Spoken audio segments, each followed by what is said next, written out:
Summertime was arriving and the engines were getting used to the hot weather and busy passenger trains.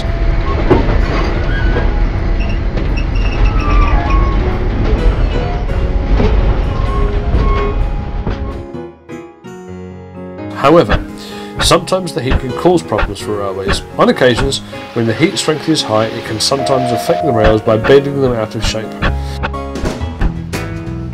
One afternoon, Henry was arriving towards the terminal at the big station.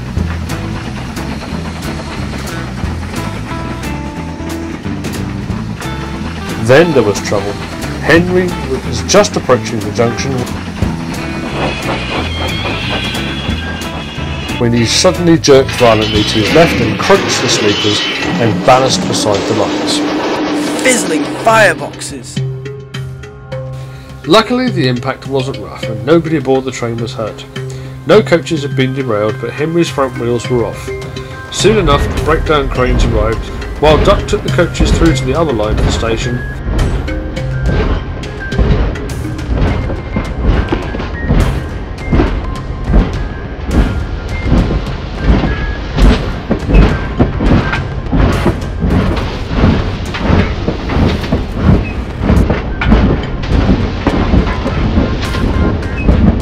Later that afternoon, Henry smoked at the Wood and James. I have no idea what happened earlier, guys. It just happened as I started over the junction. It's a mystery, Henry. Oh look, here comes the manager.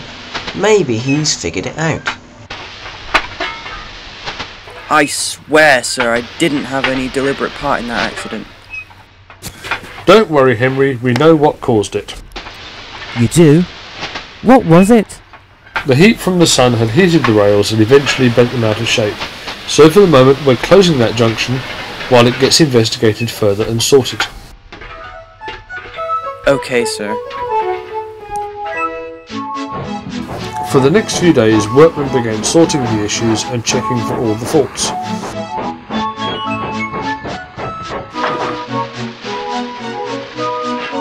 The engines had to take different routes to get to the platforms.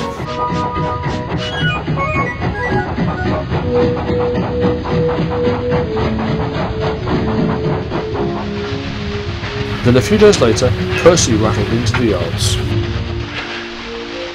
I've got amazing news, guys. Really? Why is it, Percy?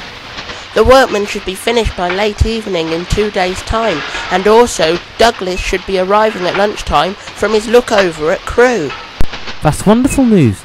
I'll go tell Donald. The engines were all very excited for Douglas's homecoming, but they didn't count on the fact that it was going to be a very heavy rain. That didn't stop Douglas. He trundled onto Sodor and made his way towards the big station.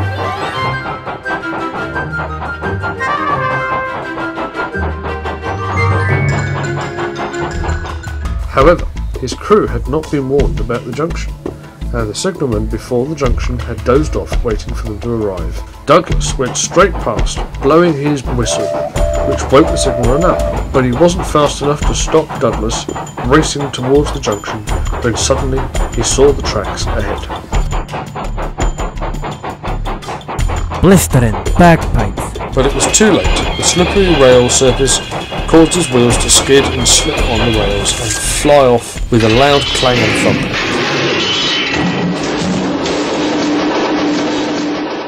Luckily his crew were clear, but poor Douglas was dazed and surprised. Then he thought it was all over. Douglas suddenly tilted to his left and fell on his side. Tumbling typhoons.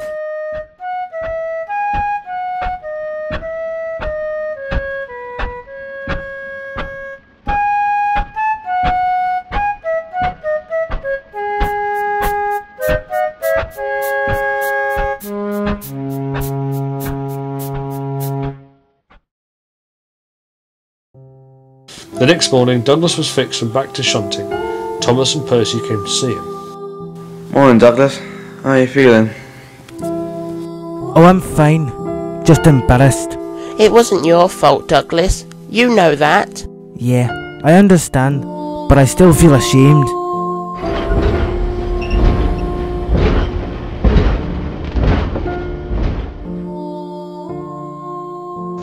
you shouldn't do if anyone should feel silly. It's that daft signalman who fell asleep and failed to warn you. You know what, Edward? You're right.